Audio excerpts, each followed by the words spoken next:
Have you ever enjoyed a series so much that you just wanted to consume everything the mangaka has created? Well, this is how I feel about Takeshi Obata.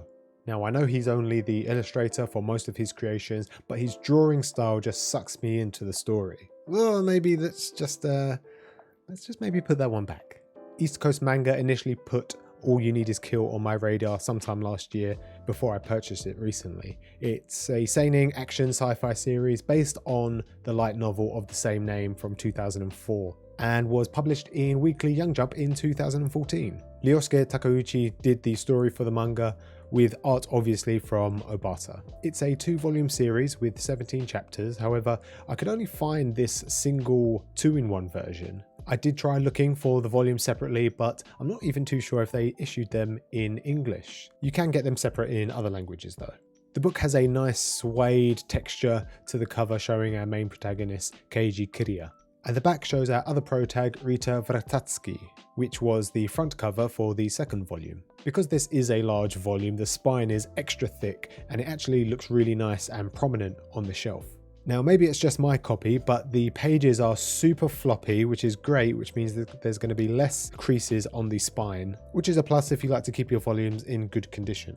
So the world has been invaded by aliens known as mimics, which are large spherical beings with huge mouths and teeth that look like bricks. We follow Keiji, a new recruit in the United Defense Force who are in charge of killing the mimic threat in Japan. He's put into battle as a support for the US Special Forces who have come over to help, and dies in his first battle, waking up at the beginning of the previous day. However, unlike anyone else around him, he retains all his memories, and that's pretty much the premise. We watch Keiji as he dies over and over again, living the same 30 hours, interacting with the same people and going into battle for the first time. He learns more and more about other troops and the mimics, but he keeps a close eye on Rita, who's the world's greatest mimic killer. By watching her, he might be able to pick up something to keep him alive that much longer. There are some cool secondary characters which help move the plot along, but the plot mostly follows these two characters. Now, normally I would talk about the art for a little bit, but this is Takeshi Obata, which is enough in of itself. Now, for me, not many issues with this one. It was a pretty solid story, if you ask me.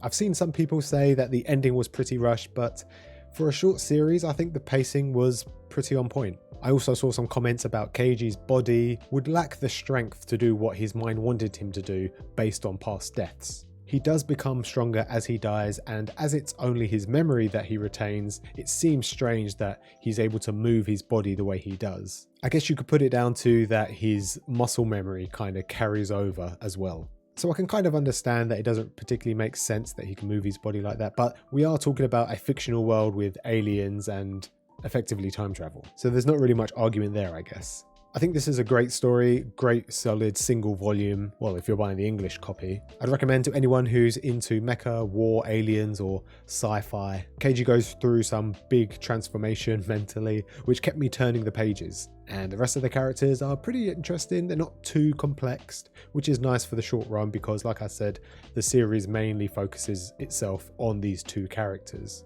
Now, I couldn't really guess if there was a theme for this. I think it's just mainly about the story and the time travel aspect and learning to grow in such a chaotic environment, which I'm sure at the moment everyone can kind of relate to. There is a movie adaptation, which I believe stars Tom Cruise, which I've not watched, so let me know if you've watched it, if it's any good. But yeah, that's pretty much it. Another short one as I try and get through the Shonen Jump series. But nonetheless, hope you guys enjoyed, and I will see you next time.